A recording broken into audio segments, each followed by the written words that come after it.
After overnighting in El Calafate, we traveled by public bus down to Puerto Natales in Chile, then up to the Eco Lodge in the Torres del Paine National Park. A long bus ride south through the steppes was through pretty featureless terrain.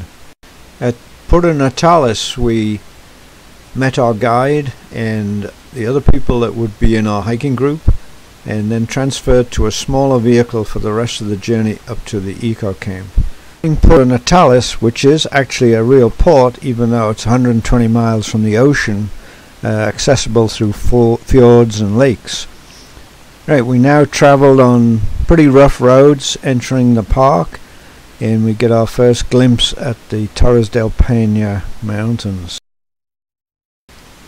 We get our first view of some wildlife. It's a grey fox, and then we ran into this rhea, which is a South American type ostrich.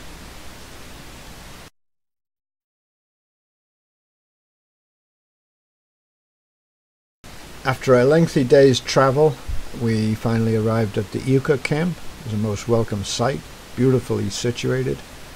It consists of numerous domes, which are like mini yurts. They're really comfortable inside. For a moment though, I thought we were in the Middle Kingdom. Whoa, is that a hobbit?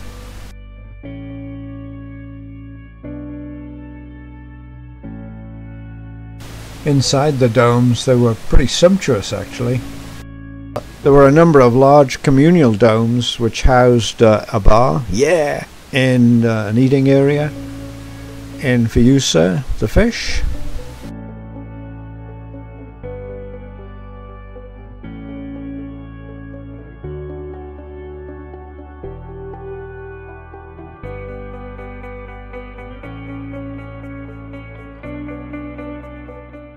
This is the Torre del Paine mountain group in the center, the ice fields at the top, Great Glacier on the left, and the turquoise lake Nordenskjöld.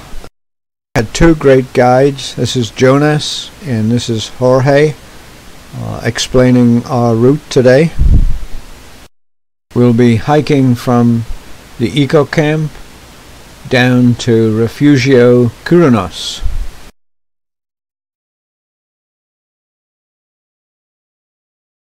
These are a couple of plovers.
Pretty nice huts to stay in for the night.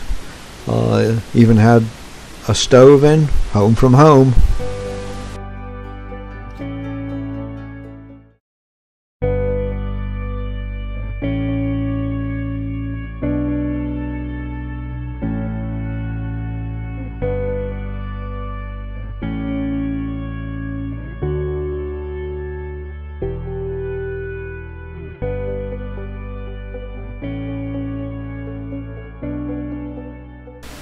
Today we're going to head up French Valley and then return and then head for Refugio Paine Grande.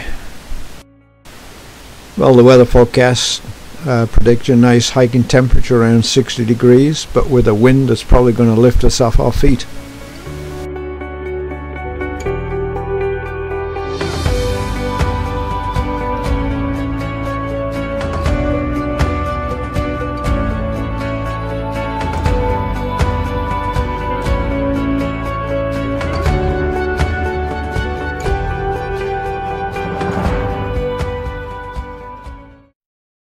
Across the valley, the glacier started avalanching while we were there. Oh wow, look at that. And those guys are in the woods now, they can't see this.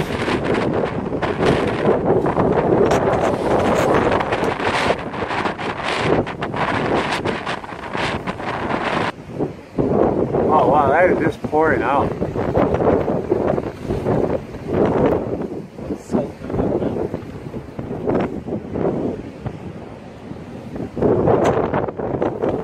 Like a waterfall.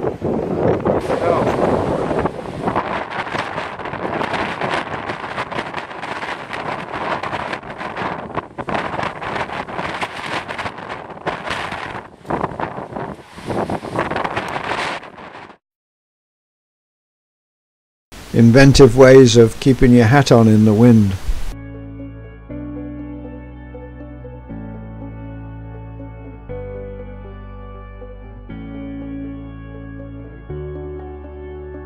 Now the top of the French Valley, beautiful mountains all around. Wind was really fierce now as we head behind rocks to eat our lunch. Barry hanging on to me as I took off once or twice.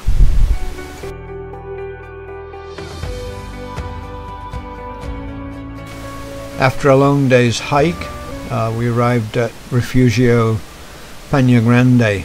A bit damp, but a welcome sight is a bar having happy hour.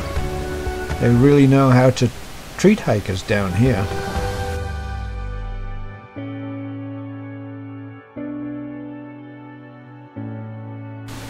The plan today is that we're going to hike over to Grey Glacier, and then plan is to return by boat ferry.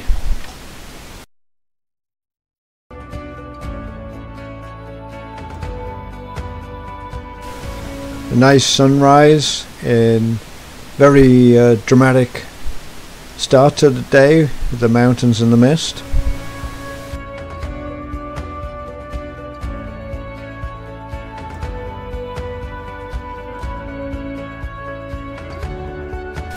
We came across these foxgloves similar to the ones we have back at home.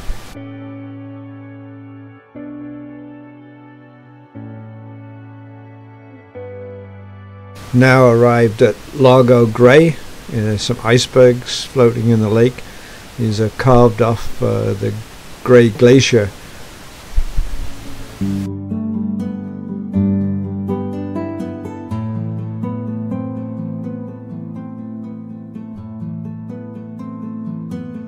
You see Grey Glacier in the background.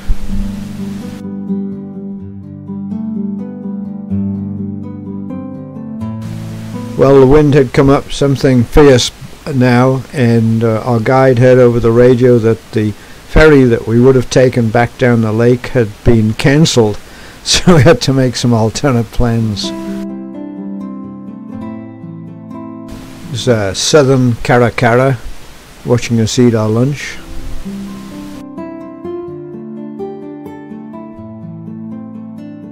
Well, still very windy, but we heard over the radio that the ferry on Lake Piho was still running, so we made tracks to get over that way.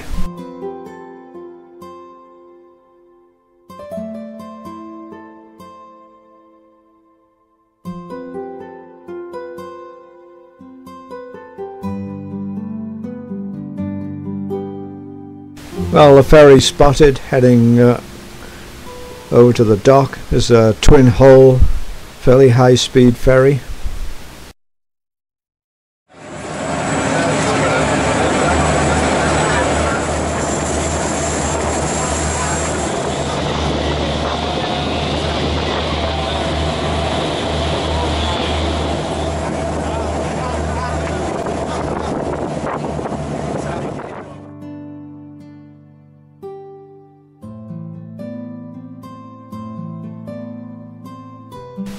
So now we're back at the eco camp. We're spending the next 3 nights here.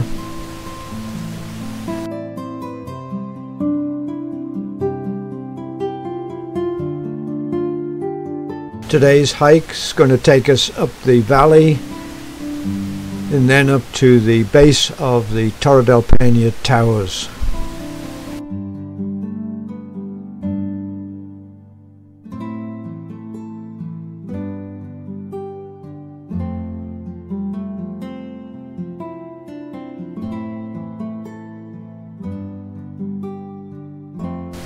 This hike can be really considered as the climax of the hiking in this area. The towers are very spectacular. This is how you camp in a steep valley.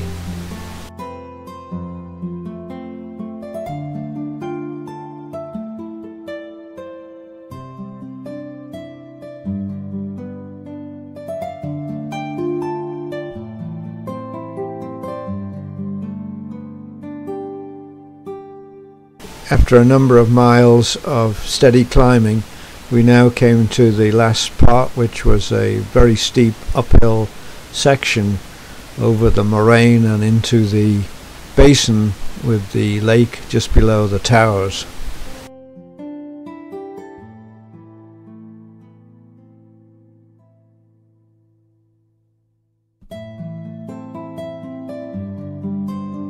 The central tower is a granite monolith of 8,000 feet. First climbed in 1963 by the British climbers Don Willins and Chris Bonington, who I of course met in person. I have included a few pics to show what it would be like if you were actually on a climb. These were taken by a climbing party in the 1970s.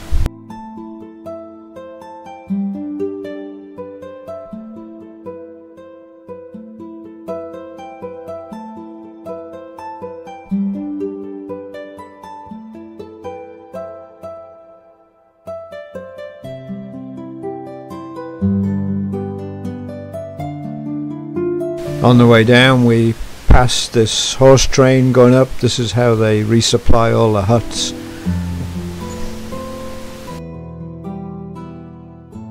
Back at the Eco Lodge after another strenuous day. As we were engineers, it was only natural that we would go and find out what the power source was, and it was these 4 water turbines, and then these are the storage batteries and control system.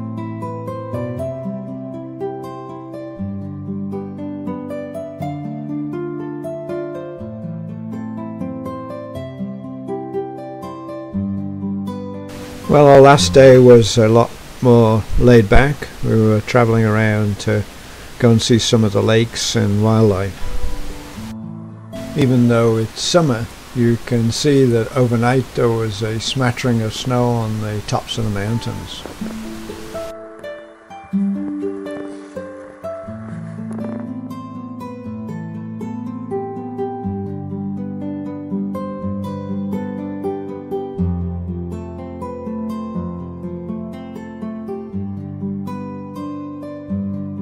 It was just as well this was the last day, as Bruce was suffering what's known as a boot out.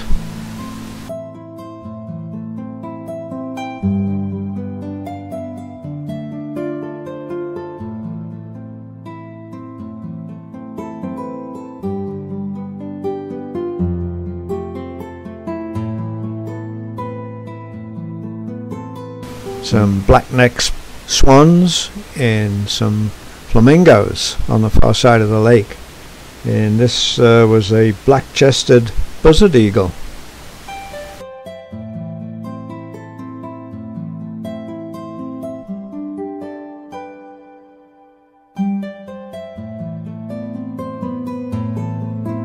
This is a Chimango caracara.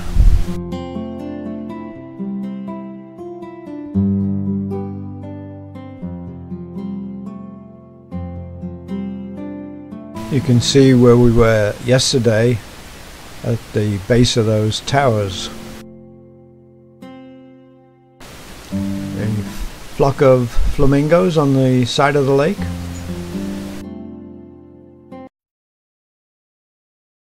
These are Chilean llamas or guanacos.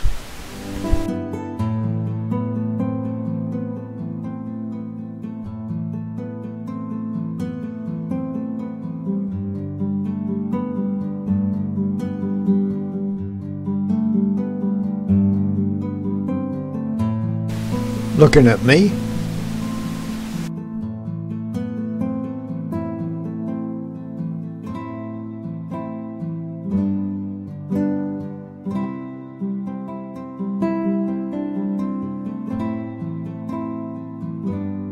Couple of condors overhead with that 9-foot wingspan. In a Chilean flicker.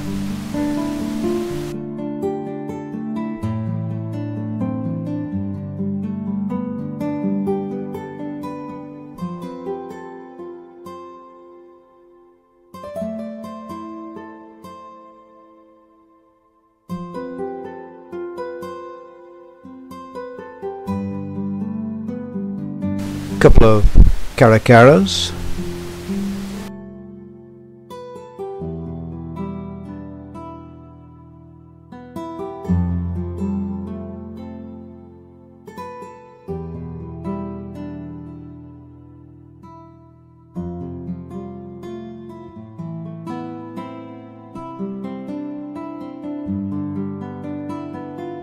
We stopped by one of the main drainage rivers from the ice field. This is the Rio Paine.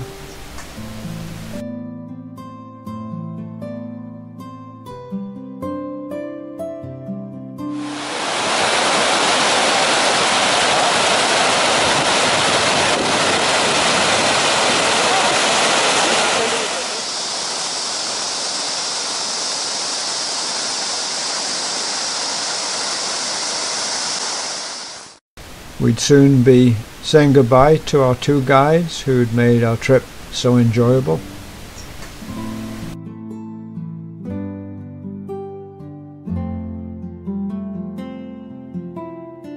We had an early morning start to catch the bus back to El Calafate, where we were going to overnight before catching a flight back to Buenos Aires and then on to the US.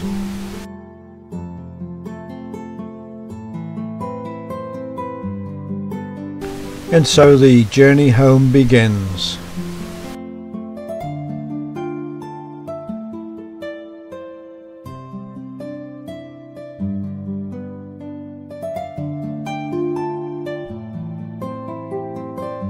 So that's the end of the story, and they all lived happily ever after.